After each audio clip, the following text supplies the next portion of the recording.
Merci, professeur Fall. Merci, Béatrice. Merci à toute l'assistance. Nous avons ici le rapport des 3 jours de travaux.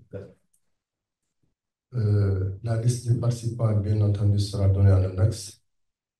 Jour 1, la cérémonie d'ouverture qui a vu 3 allocutions, le message de professeur Babacar Fall au nom de l'IA, le mot de Laurent Michaud pour l'AEF et le mot de Béatrice Toufflet.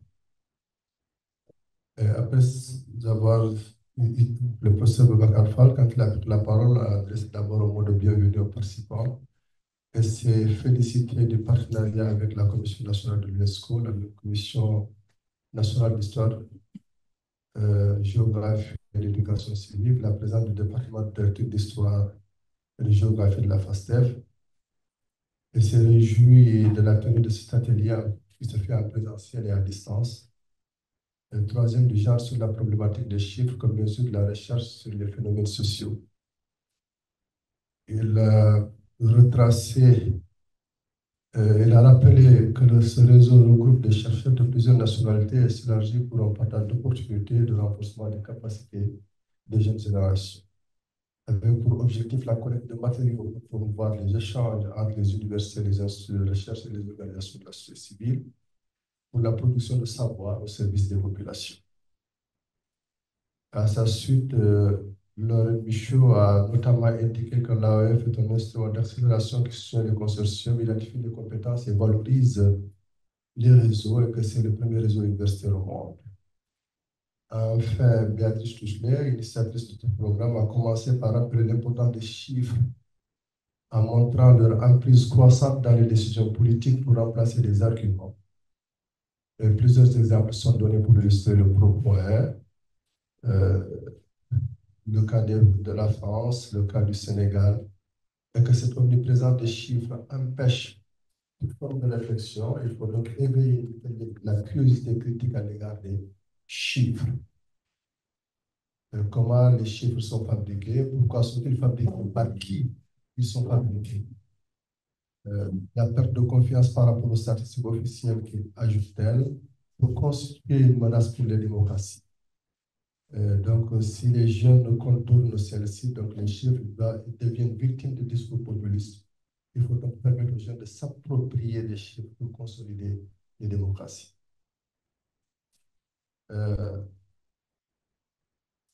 Sa communication est donnée en lien. Dans le débat qui a suivi, on peut notamment retenir les idées suivantes. Les chiffres n'indiquent que des ordres de grandeur, des idées qui sont sorties. Ils ne veulent rien dire, mais peuvent paradoxalement en même temps tout dire. Et donc, il convient de les prendre pour ce qu'ils sont en évitant toute forme de fétichisme. La prise en compte du contexte est aussi un élément important à intégrer. Et enfin, il faut lire les chiffres par rapport à un référentiel et tenir compte d'une marge d'erreur pour éviter de tomber dans l'erreur. Toutefois, des interrogations demeurent, ainsi que le montre l'actualité au Sénégal avec la publication du rapport de la Cour des comptes. Quelle confiance accorder aux chiffres? Les statistiques ne sont-elles pas manipulées? Quelle pédagogie pour l'appropriation des chiffres? Concernant le déroulement des travaux, plusieurs sessions sont tenues. La session 1 sur comment mettre les statistiques au service de la démocratie, avec comme modératrice Béatrice Touchlet et animateur Ousmane Samaki. C'est donné également en lien.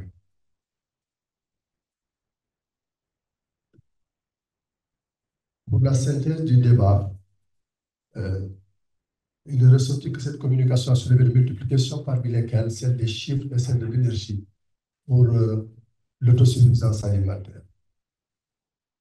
En effet, lors de la pose de la première pierre de l'actuel IGB en 1972, la vision des autorités de l'époque, c'est la création d'une université du Sahel agro-silvopastorale sur 225 hectares. L'objectif, c'était d'arriver à la souveraineté alimentaire pour la planification et donc l'utilisation des statistiques.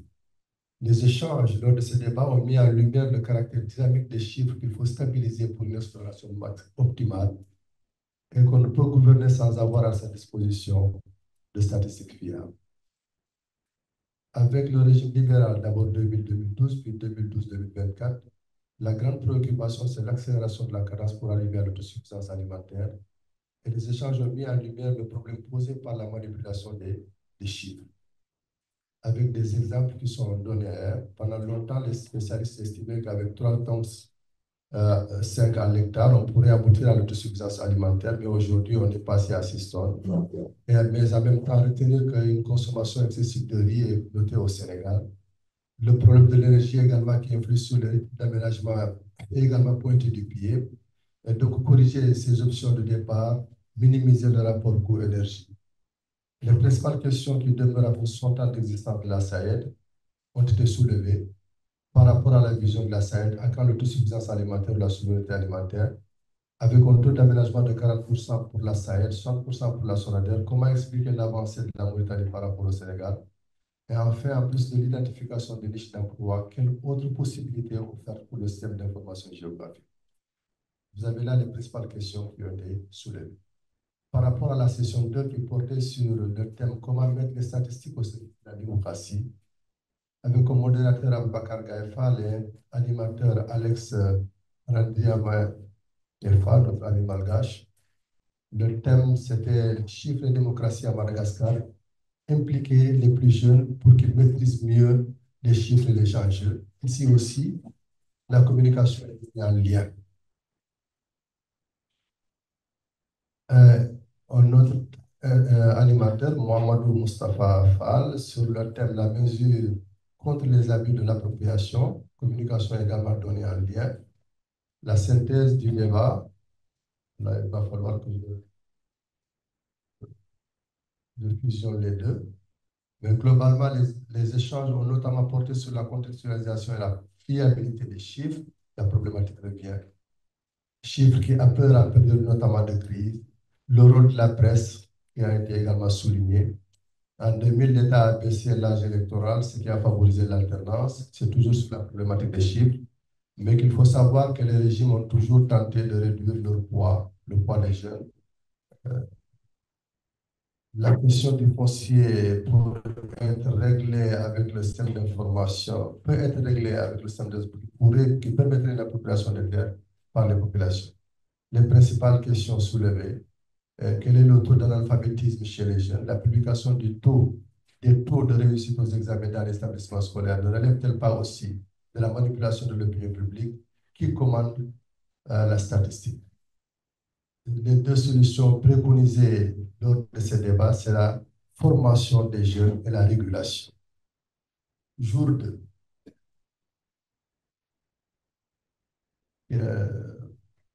Thème général, éducation aux droits humains, à la citoyenneté, à la tolérance et à la paix. Que faire pour que ces concepts deviennent une réalité concrète? L'apport des chiffres. Nous avons eu d'abord, cette journée a vu l'intervention du secrétaire général, du secrétaire exécutif de la Commission nationale de l'UNESCO au Sénégal. Les activités ont commencé par Somo, qui a remercié les participants à cette rencontre et a exprimé sa gratitude aux autorités de l'IEA pour leur collaboration et leur accompagnement. Il a indiqué que le thème de l'atelier, qui est là, prône le renforcement des capacités des formateurs en matière de droits humains au profit de la jeunesse, dont le rôle dans la consolidation de la paix est incontournable en tant qu'acteur présent et futur du changement social. Il a rappelé qu'avec la nouvelle initiative pour la transformation humaniste de l'école, à l'école, est un nouveau palier de l'éducation aux droits humains, à la citoyenneté, à la tolérance et à la paix. Ce nouveau palier, donc, un nouveau palier donc, est franchi. Et a invité à travers la tenue d'un atelier à l'enrichissement de ce nouveau programme du ministère de l'Éducation nationale. Pour le déroulement des travaux, session 3, donc, éducation aux droits humains et éducation à la citoyenneté, avec modérateur Ali Ouli, animateur 1, Boubacar Tal, expert en éducation, sur le thème éducation citoyenne au quotidien pour transformer de façon positive les comportements des Sénégalais, notamment les jeunes. Ici aussi, la communication est donnée à... On peut accéder à la communication par ce lien. Synthèse des débats, les grandes idées retenues, comprendre les résultats électoraux, ce qui permet de se situer par rapport à une collectivité. Mais question quand même, quelle offre pour les jeunes qui sont engagés? Il faut que la société offre aux jeunes des perspectives. Autre idée retenue lors de ces débats, les jeunes doivent grandir avec les valeurs véhiculées à l'école. Pour cela, il convient de restaurer des camps de jeunesse pour une éducation à la citoyenneté, trouver des espaces aux activités de loisirs pour les jeunes. La question de la reddition des comptes doit s'apprendre à l'école dans les différents clubs institués. Et le cas des clubs EVF a été ici donné en exemple. D'autant que parmi les nouvelles autorités, dont le président de la République, voilà, ces nouvelles autorités, beaucoup d'entre eux ont bénéficié de l'appui inestimable offert par ces clubs EVF. Autre idée retenue lors des débats, une lettre de l'ancien ministre des Finances qui recommandait au parc de prendre en charge l'éducation au civisme fiscal, oubliant que le civisme est global. L'implication également du GEP est revenue dans les débats, dans la formation des jeunes, à travers les grandes activités que le GEP organisait, à l'époque en tout cas, comme le concours en première et terminale sur citoyenneté et droits de l'homme, et également le concours général en première et terminale sur citoyenneté et droits de l'homme, qui n'est porté pratiquement par aucune matière. L'éducation civique n'est pas enseignée au second cycle, ni évaluée au bac. C'est là autant d'exemples qui montrent que la question de l'éducation au vivre ensemble est devenue une sorte de serpent de mer. Et pour être efficace, l'éducation au vivre ensemble doit être précoce. Autre grande idée retenue dans les débats, c'est que les curricula, autre grande question posée dans ce débat, les curricula actuels peuvent-ils contribuer à la formation des citoyens modèles porteurs de valeurs positives? L'éducation à la citoyenneté développe-t-elle des compétences ou des connaissances? Comment valoriser l'engagement citoyen dans les établissements? Quel modèle holistique à l'éducation aux droits humains, à la tolérance, à la citoyenneté et à la paix? Vous avez là les principales questions soulevées à l'occasion de ce débat. Animateur 2, professeur Amadou Kamara de l'UCAD, sur le thème éducation aux droits humains, pourquoi et comment une approche didactique différenciée. Ici également, pour accéder à la communication, nous avons le lien.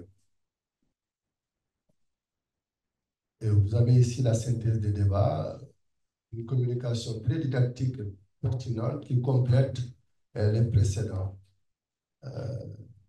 On peut faire aux enfants des enquêtes. Des idées sont apparues également lors de ce débat. Comme par exemple, faire aux enfants des enquêtes pour voir dans quelle mesure tel ou tel autre droit est réellement appliqué ou pas. Le chiffre, la problématique du chiffre est réapparue également dans le débat. Il est important car il peut permettre de voir le conflit entre droits positifs et valeurs endogènes posées également. Question complexe car elle peut agresser les valeurs sociales de référence. Si les droits ne sont pas compatibles avec les valeurs, il peut poser problème. C'est le cas de l'identité sexuelle déterminée par la nature, de l'avortement. La prise en compte de la dimension religieuse est centrale dans l'éducation aux droits humains. Aussi, ne pas oublier que l'enfant n'a pas que des droits, il doit faire ses devoirs. Le processus normal de la construction des curricula permettrait de régler la question. La principale question posée lors de ces débats, c'est est-ce que l'ouverture des marchés ne menace pas les droits des enfants? Le programme mondial des droits de l'homme, une idée qui a été expliquée, de 2005 a introduit le glissement conceptuel. On est passé de droits de l'homme aux droits humains. Session 4, éducation à la tolérance, animée par Mme Aminata Kollé-Biteye, inspectrice, modératrice plutôt, animatrice, Dr Aminata Diop de l'UCAD, sur le thème éducation à la tolérance et à la paix au quotidien pour transformer de façon positive les comportements des Sénégalais, notamment les jeunes.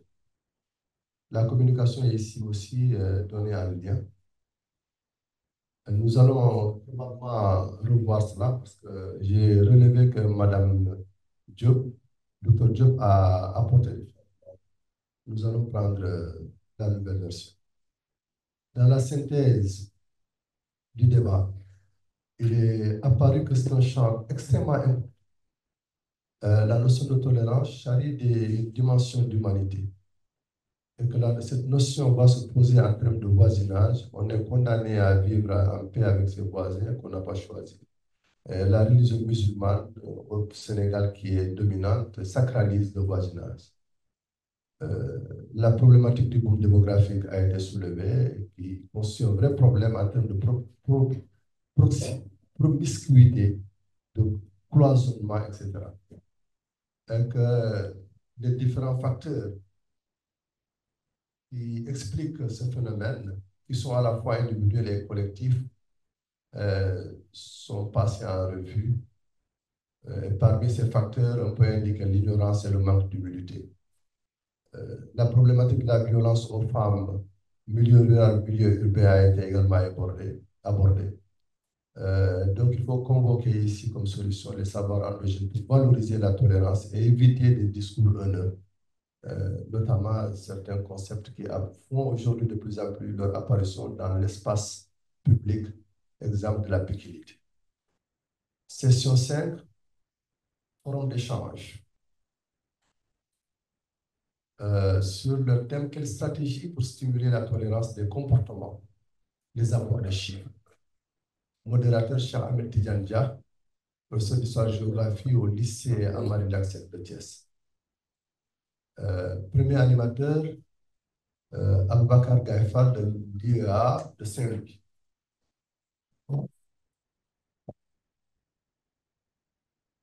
Alors, qui a d'abord posé, qui est revenu sur le contexte de la création du GEP et tout l'apport apporté par le GEP dans l'accompagnement des jeunes pour une prise de décision responsable par rapport à leur avenir. C'est vraiment cette problématique qui a été posée, qui a été rappelée, expliquée par Aboubakar Gaïfal.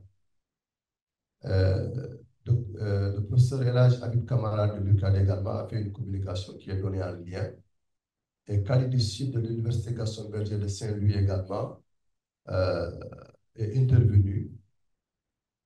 De son intervention, nous avons retenu les lignes suivantes. C'est d'abord interroger sur les chiffres, avec des exemples, le montant du budget qui fait aujourd'hui débat au Sénégal, les résultats publiés par la Cour des comptes, le pourcentage des jeunes au Sénégal, les comptes bancaires, en tout cas beaucoup d'exemples ont été soulevés. Mais l'interrogation posée, c'est qu'au fond, que représente le chiffre? C'est une diagrammation selon ces mots. Et donc, il y a des informations hétérogènes qu'on rassemble, qui sont rassemblées et qui nous sont présentées. Et donc, à partir de ce moment, le chiffre devient un instrument idéologique. Donc, la lisibilité dépend de l'ordre du discours, car l'arrière-plan peut être différent. Il faut donc apprendre aux citoyens à lire le chiffre, à le décoder, et donc éduquer, notamment les jeunes aux chiffres, au décodage.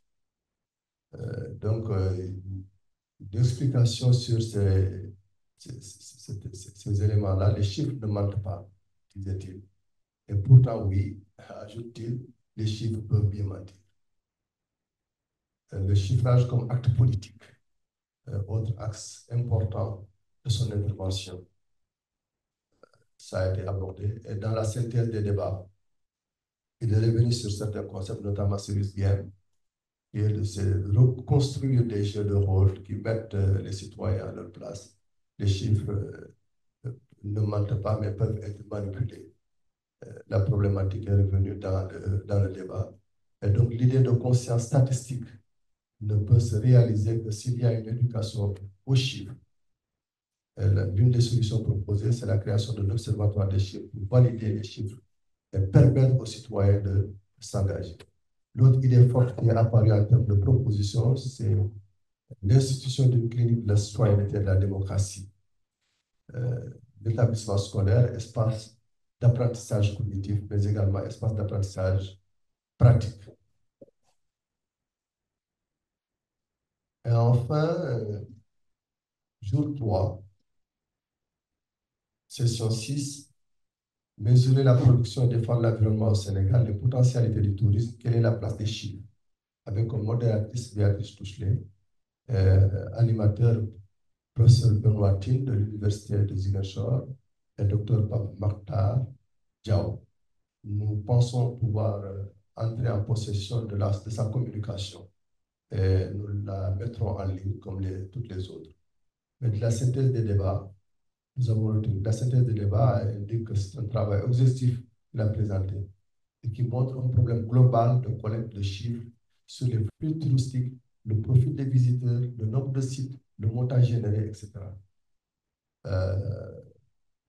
La problématique du chiffre est venue avec des chiffres gris, donc publiés par les autorités, et chiffres noirs non encore enregistrés. Il faut donc inciter à voir derrière les chiffres ce qui n'est pas dit. Le potentiel touristique qui fait vivre beaucoup de personnes doit davantage être valorisé. Le tourisme est certes indispensable, mais peut impacter négativement sur l'environnement. Comment ces problèmes environnementaux se mesurer? Donc, la nécessité d'impliquer les acteurs du secteur. Les questions posées par la communication, soulevées avec la communication, c'est à partir de quel moment on parle de surtourisme? Que disent les chiffres par rapport à ce phénomène? Quel impact sur la réciprocité des visas? Est-ce qu'on n'est pas dans un combat entre David et Goliath? Les données statistiques fournies influent-elles sur le choix de la destination? Voilà les principales questions soulevées par l'intervention de Dr. Papatar Diaw. Des débats également, il y a cette idée qui est sortie, le tourisme traditionnel au Fouta, ce qu'on appelle Sorbo. C'est bien ça, professeur Camara. Bon, Sorbo. Organisation de séances de lutte, qui est une occasion de connaissance, de brassage et d'échange entre générations, même s'il n'y a pas de recette pour alimenter le budget de l'État. Ce genre d'activité se faisait avec les régions voisines des pays, des autres pays. Donc, terrain fertile pour un sociologue explorer donc cette problématique. Mais en même temps, il a été retenu qu'il faut éviter de réduire le tourisme aux formes nouvelles que nous connaissons. Il convient donc de déconstruire le tourisme orienté sur la marchandisation, qui est une vision étriquée du tourisme. Le phénomène des gamous, par exemple, événement dateur qui marque la fin de certaines activités, est largement pratiqué dans nos sociétés. C'est ce que la Chine, ailleurs, la Chine a réussi cela. Il faut donc explorer le tourisme communautaire ou local, d'autant que le potentiel. Merci de votre attention.